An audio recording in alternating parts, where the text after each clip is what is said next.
जिस तरह मैं बात कर रहा हूं वो शैली क्या है? प्रोज। मैं आपसे बात कर रहा हूं, कहाँ जा रहे हो? मैं पटना जा रहा हूं। तुम कैसे हो? मैं अच्छा हूं। ये जो भाषा का अंदाज है, इस अंदाज को कहते हैं प्रोज, और हिंदी में कहते हैं इसको गद्य। ठीक है। और जब हम आपके सामने कुछ गुनगुनाने लगे, कोई मैं भजन सुनाऊं, कोई मैं गीत गाऊं, मम्मी लोरिया गाएं, शादी में जो गाने बजेंगे वो सब के सब किस में आएंगे? पोइट्री में। यानी पोइट्री में लय होगा, रिदम होगा, उसमें म्यूजिक होगा, आप उसे गुनगुना सकते हैं। और जिस तरह मैं बात कर रहा हूं ये प्रोज है। अब पोइट्री का डिफिनेशन अलग अलग है, इसको अलग अलग लोगों ने अलग तरह से डिफाइन किया है। तो पहले कुछ उन लोगों का देख लें कि वो पोइट्री को क्या समझते हैं। पोइट्री अपना जो शब्द है उस शब्द के बियॉन्ड उसका मतलब होगा, शब्द कुछ और होंगे, मीनिंग कुछ और निकल कर आएगा। ठीक है। तो पहले कुछ लोगों का हम डिफिनेशन देखें। विलियम वर्ड्सवर्थ यहाँ कह रहे हैं कि poetry defined by different literary personalities. कह रहे हैं कि पोइट्री को जो परिभाषित किया गया है अलग अलग साहित्यिक व्यक्तियों के द्वारा, वो क्या है? तो पहला है, विलियम वर्ड्सवर्थ ने पोइट्री के बारे में क्या कहा है? उन्होंने कहा है कि poetry is the spontaneous overflow of powerful feelings. Poetry is the spontaneous overflow. एक एक वर्ड को समझेंगे। स्पॉन्टेनियस का मतलब वो होता है जो सहज हो। अब ये सहज हिंदी का वर्ड जो है वो कठिन लग रहा होगा। सहज का मतलब जो स्वभावता हो, विदाउट डूइंग हो, जो किया ना जाए हो जाए, उसको कहते हैं स्पॉन्टेनियस। जो किया ना जाए, जो हो जाए, दैट इज कॉल्ड स्पॉन्टेनियस। ठीक है।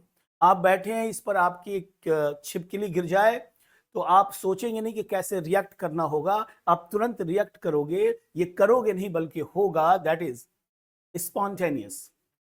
ओवरफ्लो का मतलब होता है छलकना।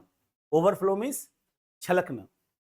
अब एक ग्लास है, उसमें अगर आप पानी डालें या कोई भी लिक्विड डालेंगे तो एक सीमा तक तो वो रहेगा, उसके बाद वो पानी वहां से गिरने लगेगा, दैट इज कॉल्ड ओवरफ्लो, छलकना। तो कह रहा poetry is the spontaneous overflow. Poetry क्या है? सहज, खुद से ओवरफ्लो है, छलक जाना है, छलकाया नहीं गया है, खुद से ये छलक जाता है। क्या चीज छलकता है? और पावरफुल फीलिंग्स, जो मजबूत एहसास हैं, जो मनोभावनाएं हैं, जो भावनाएं हैं, वो छलकता है। Poetry is the spontaneous overflow of powerful feelings.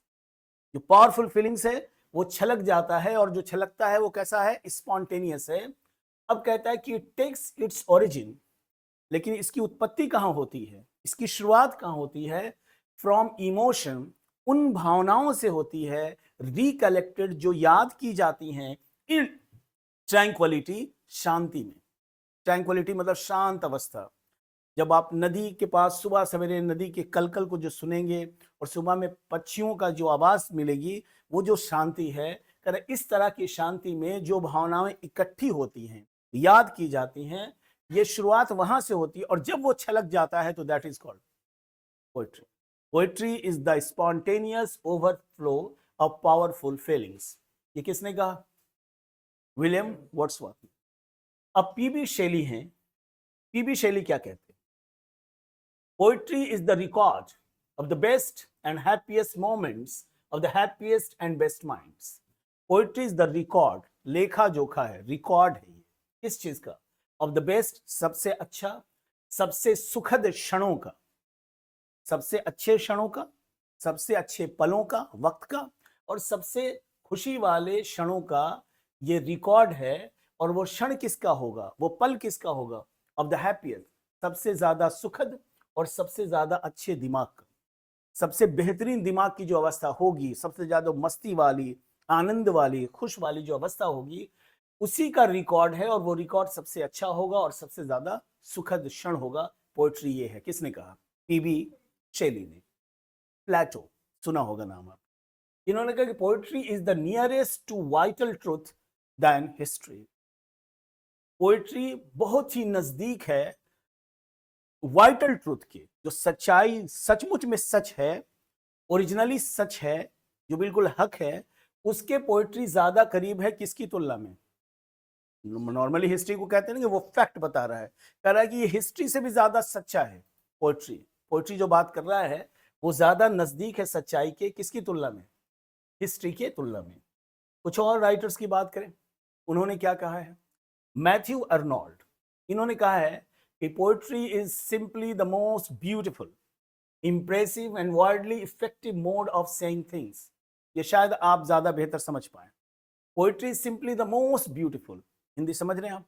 Poetry साधारण रूप से बहुत ही हल्के में अगर बात की जाए तो सबसे ज्यादा सुंदर, सबसे ज्यादा आकर्षक और सबसे ज्यादा प्रभावशाली मोड है, अंदाज है, तरीका है, शैली है, किस चीज का? ऑफ सेइंग थिंग्स, चीजों को बताने का।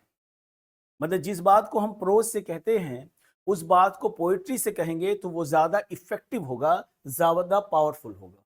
एग्जाम्पल अभी हम थोड़ी देर में देंगे, इसको याद रखेंगे, इस पर हम आएंगे बाद में। अब है ये दूसरे हैं, कोहेन ने कहा कि poetry is just the evidence of life. Evidence का मतलब साक्ष्य। साक्ष्य जानते हैं?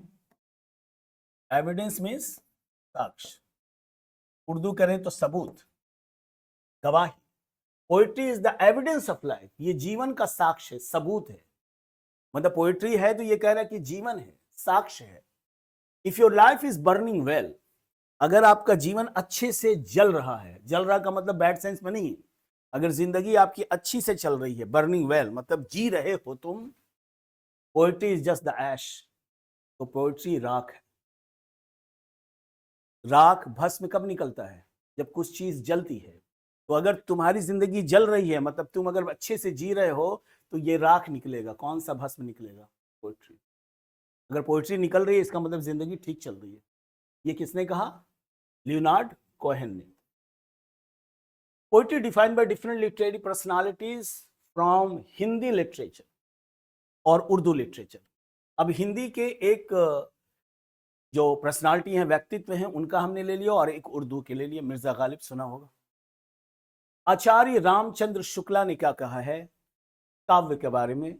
इन्होंने कहा कि poetry is the artistic expression of human emotion. Poetry जो है वो कलात्मक अभिव्यक्ति है। कलात्मक समझ रहे हैं? कला वाला अभिव्यक्ति है ऑफ ह्यूमन इमोशंस, मानव की भावनाओं का, यानी मनोभाव का। हिंदी में उसको मनोभाव कहते हैं। थ्रू रिदमिक लैंग्वेज, किस भाषा के माध्यम से? लय वाली भाषा के माध्यम से, जिसमें लय हो, सुर हो, ताल हो, धुन हो। इवोकिंग रस, और ये पैदा करती है रस को। ये रस का मतलब स्वाद है, यानी कह रहा है डिलाइटफुल एस्थेटिक एक्सपीरियंस। ठीक है, मजेदार शानदार अनुभव को, जो रस को पैदा करती है पोएट्री, वो है। मिर्जा गालिब क्या कहते हैं? अच्छा, ये थोड़ा सा इनका डिफिनेशन बहुत लंबा चौड़ा है, मैंने थोड़ा इसको ब्रीफ कर लिया है आपके लिए। मिर्जा गालिब सुना है ना? Poetry is the subtle art of unspoken language. Subtle का मतलब होता है सूक्ष्म, माइन्यूट, सटल। एटम सुना है? एटम। तो सटल का मतलब होता है सूक्ष्म। सूक्ष्म मतलब जो छोटा हो, बहुत ही छोटा हो। छोटा का मतलब वो स्मॉल नहीं है, वो टाइनी नहीं है, ऐसा भी हो कि इनविजिबल हो, ना दिखे। Poetry is the subtle art of unspoken longing. कह रहा है कि ये सटल आर्ट है, सूक्ष्म कला है। कौन सा? अनकहा हुआ लॉन्गिंग का। लॉन्गिंग का मतलब चाहत, इच्छा। ये कह रहा है ना, इश्क है ना, इश्क प्यार से बड़ा होता है। ये कह रहे कि अनस्पोकन लॉन्गिंग, वो चाहत जो कहीं नहीं गई है। पोइट्री वो आर्ट है where words well deeper existential truth. कह रहा जहां शब्द जो है वो छुपा लेते हैं। पोइट्री में जब बात होती है तो शब्द छुपा लेते हैं क्या चीज? डीपर, गहरे एग्जिस्टेंशियल ट्रुथ। ऐसा ट्रुथ जो है वजूद में, जो मौजूद है, उसे वो छुपा लेते हैं। वो जब शेर कोई कहेगा, कोई कविता का पाठ करेगा, उसमें बहुत सारी चीजें छुपी होती हैं और फिर पाठक जो है, रीडर जो है, उसको निकालता है। इस पर और भी बातें होंगी। तो कुछ लोगों का एक्सप्रेशन जा रहा है कि क्या है, थोड़ा ऊपर से चल रहा है क्लास, आपकी क्लास के स्टैंडर्ड से। It is not definition bound. ये जो पोएट्री है वो डिफिनेशन से बंधा हुआ नहीं है। हमने शुरू में कहा कि इसको परिभाषित ही नहीं किया जा सकता, कोई एक परिभाषा नहीं हो सकती। साइंस में जो परिभाषा है, डिफिनेशन, वो सब एक ही होगा, लेकिन यहां पर डिफिनेशन वेरी कर रहा है। कह रहे कि ये डिफिनेशन बाउंड नहीं है, but a conversation with the beloved. लेकिन जो प्रेमिका है उससे बातचीत है। अब ये प्रेमिका का मतलब कोई लड़की नहीं है, कोई महिला नहीं है। हर वो व्यक्ति, हर वो चीज जिससे आप प्रेम करें वो बिलवेड है। बात समझे? नॉर्मली आप बिलवेड का मतलब दूसरा समझ लेंगे। हर वो चीज जिससे आपको मोहब्बत हो जाए वो बिलवेड है। वो आपके पापा हो सकते हैं, आपकी मम्मी हो सकती है, आपका दोस्त हो सकता है, आपका टीचर हो सकता है। तो कह रहा है कि ये क्या है? कन्वर्सेशन है। पोएट्री क्या है? बातचीत है। किससे? प्रेमिका से। प्रेमिका का मतलब उस सेंस में नहीं, प्रेमिका मतलब वो जो जिससे आप प्रेम कर। आपकी किताब आपकी प्रेमिका हो सकती है, किसी का आईफोन प्रेमिका हो सकती है। नहीं, उसके बगैर वो रह ही नहीं रहा है। नहीं, पिल्लो के नीचे रखा हुआ है, मेरा आईफोन महंगा है, लाइन में लगे थे ना। Poetry defined by different literary personality, ये चल रहा है। अब ये देखिए, कुछ बातें कही गई हैं और ये बात प्रोज स्टाइल में कही गई। अब क्लास की जो बात चल रही है वो ये कि एक ही बात को जब हम प्रोज में कहते हैं और उसी बात को जब पोइट्री में कहते हैं, तो आप देखिए कि पोइट्री कैसे मोर इफेक्टिव हो जाता है, ज़्यादा प्रभावशाली होता है। जब हम एक ही बात को प्रोज में कहेंगे, पोइट्री में कहेंगे, तो आप देखेंगे कि which of the two is more expressive, more impressive, कौन ज़्यादा प्रभावशाली है, ये आपको बताना है। ध्यान दीजिए, यहाँ कह रहा है, ये प्रोज में बात कही जा रही है, इसी को थोड़ी देर में हम पोइट्री में कहेंगे कि अगर महबूब, प्रिय, कोई भी व्यक्ति, महबूब समझ गए ना, बिलवेड लंबे सेंस में चल रहा है, वो छोटे वाले सेंस में नहीं है, वो चवन्नी वाला प्रेम नहीं। कह रहा है कि अगर मेरा महबूब यानी वो शख्स जिससे मैं प्रेम करता हूं, मुझसे ये पूछ ले कि तुम किस बात से दुखी हो, जिससे मैं प्रेम करता हूं, पापा, मम्मी, दीदी, है ना, शिक्षक, मित्र या प्रेमी या प्रेमिका, अगर वो ये पूछ ले कि तुम किस बात से दुखी हो, तुमको क्या दुख है, क्या गम है, अगर वो पूछ ले कि तुम्हें कौन सा दुख सता रहा है, तो फिर किसी भी बात का कोई दुख नहीं रह जाएगा। अगर वो पूछ ले कि तुम बाप बेटा तुमको क्या प्रॉब्लम है, मम्मी पूछ ले, पापा पूछ नहीं रहे, अगर वो पूछ ले कि क्या है, तो कह रहे कोई बात का दुख नहीं रह जाएगा, बशर्ते कि वो मुझसे पूछ ले। अगर पापा, मम्मी, प्रेमिका, महबूब जो भी हो, अगर वो पूछ ले कि तुम्हें क्या दिक्कत है हमें बताओ, तो फिर दिक्कत रहेगी, परेशानी नहीं रहेगी। ये प्रोज स्टाइल में कहा गया है। अब इसको देखिए पोएट्री में कि अगर इस बात को शायर कहेगा, तो कह रहे हैं अगर वो पूछ ले हमसे तुम्हें किस बात का गम है, अगर वो पूछ ले हमसे तुम्हें किस बात का गम है, तो फिर किस बात का गम है अगर वो पूछ ले हमसे। वर्ड देखिए कुछ अलग है क्या? वर्ड तो बिल्कुल आसान सा है ना, सारे वर्ड समझ रहे हैं आप, लेकिन वर्ड में एक म्यूजिक है, एक लय है। नहीं, आप देखिए इसको, एक फ्लो है, spontaneous overflow of powerful imagination. याद है, अगर वो पूछ ले हमसे तुम्हें किस बात का गम है, तो फिर किस बात का गम है अगर वो पूछ ले मुझसे। कोई बात का गम रहेगा फिर का, यही तो गम है कि तुम पूछो ना, और तुमने पूछ ले, बात समाप्त हो गई। किसने कहा है ये? मुश्ताक हुसैन खान हाशमी मुश्ताक, नाम लंबा है इनका, इन्होंने ये कहा। मैं क्या बताने की कोशिश कर रहा हूं, एक ही बात को अगर प्रोज से कहते हैं और इसी बात को जब पोइट्री से कहते हैं, तो दैट बिकम्स मोर इंप्रेसिव। और कौन बात दिल पर ज्यादा असर कर रही है, प्रोज स्टाइल वाली या पोइट्री वाली? क्लियर? आगे देखिए, ये कुछ बातें कही गई हैं प्रोज में, थोड़ी देर में इसकी बातें होंगी पोइट्री। लोग, कुछ लोग मुझे पागल कहते हैं, कुछ लोग कहते हैं कि ये दीवाना है, लेकिन मेरी इस व्याकुलता का वास्तविक कारण, मतलब मेरी बेचैनी का जो कारण है, जो वजह है और गहराई, और जो उसमें गहराई है, जो डेप्थ है मेरे दर्द का, केवल वही समझ सकता है जो स्वयं इस बेचैनी से गुजरा हो। मैं जो परेशानी से, मैं दुख से, मैं विपत्ति से, जिस परेशानी से मैं गुजर रहा हूं, वो कोई दूसरा समझ नहीं सकता सिवाय उसके जो वो इस दर्द से गुजरा हो। ठीक वैसे ही जैसे धरती की छटपटाहट को केवल बादल ही महसूस कर सकता है कि धरती कितनी प्यासी है, बहुत दिनों से बारिश नहीं हुई है, तो वो धरती की प्यास को कौन समझेगा? बादल ही की बहुत प्यासा है, अब मैं बरस जाऊं। कह रहा है कि मैं तुमसे कितना दूर हूं और तुम मुझसे कितनी दूर हो, हमारी इस विरह वेदना, ये जो जुदाई है, इसकी जो, इसका जो दर्द है, तुम्हारी दूरी और मेरी दूरी का, दूरी और परस्पर भावना की इस गहनता को, ये जो दूरी है और ये जो फीलिंग है, इसकी गहराई को, गहनता को कोई तीसरा नहीं जान सकता। ए बी से दूर है, बी ए से दूर है। जहां बात प्रेमिका की हो रही, तो आप ब्रॉडर स्पेक्ट्रम में बात करेंगे, वो एक जगह फिक्स नहीं करेंगे। नॉर्मली आप चूंकि पृथ्वी पर आए हुए 16-18 साल हुआ है, तो आप वही समझते हैं चवन्नी वाला, जो उसको वहां जोड़ लेते हैं, गड़बड़ हो जाता है।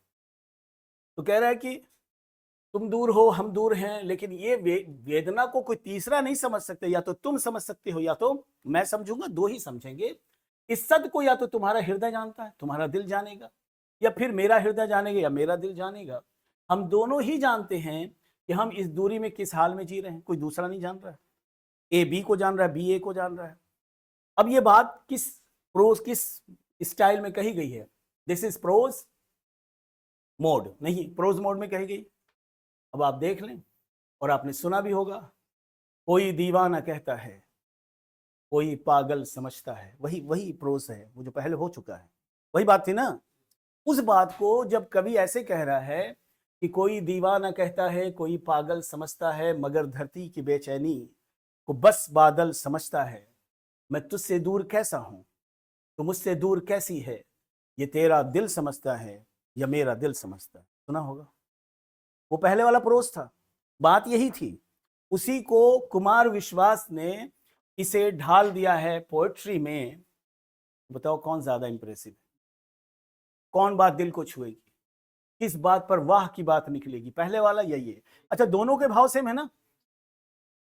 तो बात समझ में आ रही पोएट्री क्या है? कोई दीवाना कहता है, कोई पागल समझता है, मगर धरती की बेचैनी को बस बादल समझता है। मैं तुझसे दूर कैसा हूं, तो मुझसे दूर कैसी है, ये तेरा दिल समझता है या मेरा दिल समझता है। बात समझ में आ रही प्रोज और पोएट्री की? ठीक।